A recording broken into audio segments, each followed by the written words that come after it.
মরিচা ইউনিয়নের বৌরাগীরচর এলাকাবাসীরা সকলে বিক্ষোভ মিছিল করছে।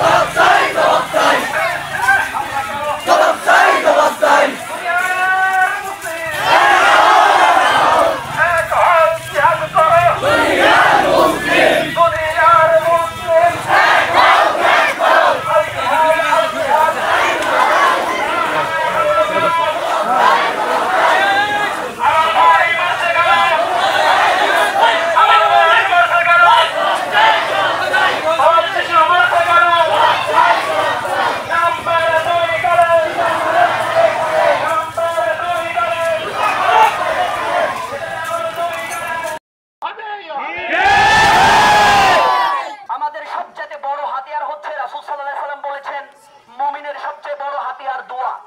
আমরা দোয়া করব পাঁচ ওয়াক্ত নামাজের শেষে সব সময় আমাদের নির্যাতিত নিপীড়িত মুসলমান অসহায় ভাই বোনদের জন্য, যারা আজকে ফিলিস্তিনে পাখির মতো নিহত হচ্ছে, যারা অকাতরে শাহাদাত বরণ করছে, আমরা তাদের জন্য ইনশাআল্লাহ দোয়া করব।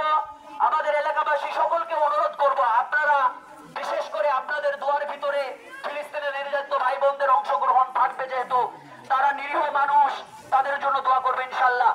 তো আমাদের সম্মানিত মরিচা ইউনিয়নের সাবেক চেয়ারম্যান তিনি বক্তব্য দিলেন। যেহেতু আমাদের বিক্ষোভ মিছিল শেষ পর্যায়ে, তো এখনই আমাদের দোয়া হবে, দোয়া হয়ে আমাদের প্রোগ্রামটি এখানেই শেষ হয়ে যাবে। তো সকল মুসলমান ভাই, ফিলিস্তিনি ভাই ও বন্ধুদের জন্য দোয়া করবেন। যারা ফিলিস্তিনের প্রতি বর্বরোচিত হামলা চালাচ্ছে, আল্লাহ তাদেরকে হেদায়েত দাও।